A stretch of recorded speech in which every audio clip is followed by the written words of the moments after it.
निवडणुकीनंतर आता विधानसभेकडे अवघ्या राज्याचं लक्ष लागलेलं आहे आणि अजित पवारांनी लोकसभेच्या निवडणुकीसंदर्भात एक मोठी कबुली दिली आहे।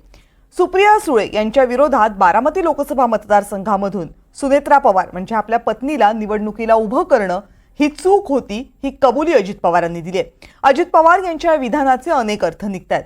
काय अर्थ आहेत या विधानाचे पाहूयात सविस्तर रिपोर्ट।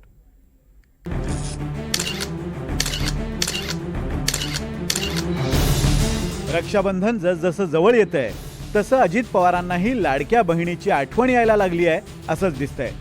कारण सुनेत्रा पवारांना सुप्रिया सुळेंविरोधात उभं करून आपली चूक झाली अशी कबुली पहिल्यांदाच अजित पवारांनी एका वृत्तवाहिनीला दिलेल्या मुलाखतीत दिली आहे।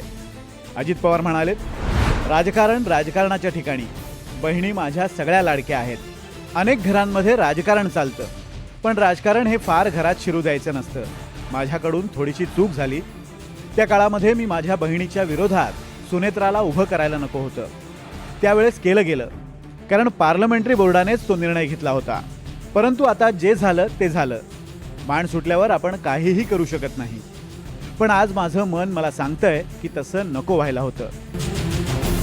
अजित पवारांना ही चूक उमगल्यानंतर सुप्रिया सुळेंना याबद्दल विचारलं असता त्या काय म्हणाल्या तेही पहा। प्रत्येक वेळी प्रत्येक भावाला काही मागायचंच कशाला असतं, काही नाती प्रेमाने टिकवायची असतात। दरवेळीच काही मागायचं नसतं। दादांनी आज दिलेली जी कबुली आहे त्याचाच भाग आहे असं म्हणतात। अहो, कुठल्या दादाबद्दल तुम्ही बोलताय?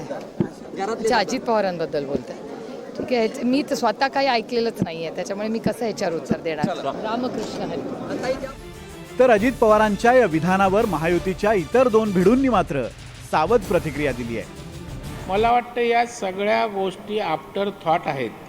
आता दोन्ही विषय त्या ठिकाणी होऊन गेलेले आहेत, पण अजितदादाचं मन तसं निर्मळ असतं, त्यांच्या पोटात काय राहत नाही आणि त्याच्यामुळं मग त्यांना जेव्हा वाटतं ते उत्स्फूर्तपणे अशा गोष्टी बोलत असतात, प्रांजळ कबुली देत असतात।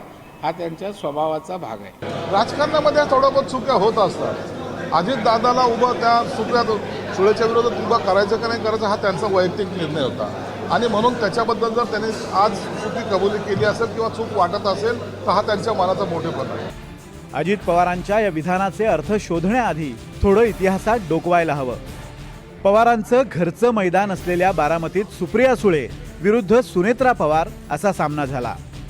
सुप्रिया सुळे 7,32,312 मतांसह विजयी झाल्या, तर सुनेत्रा पवार 5,73,979 मतं मिळवून पराभूत झाल्या।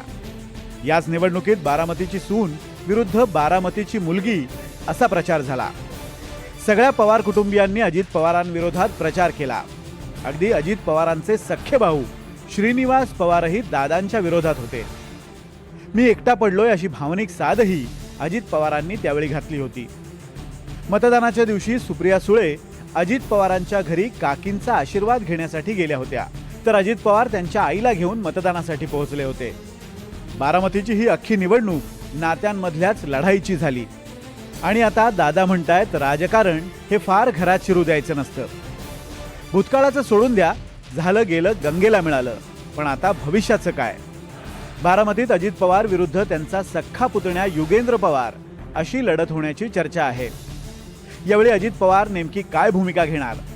मुळात राष्ट्रवादीतली फूट, त्यानंतर पक्ष आणि चिन्हाची लढाई, हा सगळा काका विरुद्ध पुतण्या हा नात्यातलाच संघर्ष आहे। आता विधानसभा तोंडावर असताना राजकारण घरात शिरू द्यायचं नसतं असं जर दादा म्हणत असतील तर दादांच्या मनात नेमकं चाललंय तरी काय? Bureau report, NDTV Marathi, Mumbai.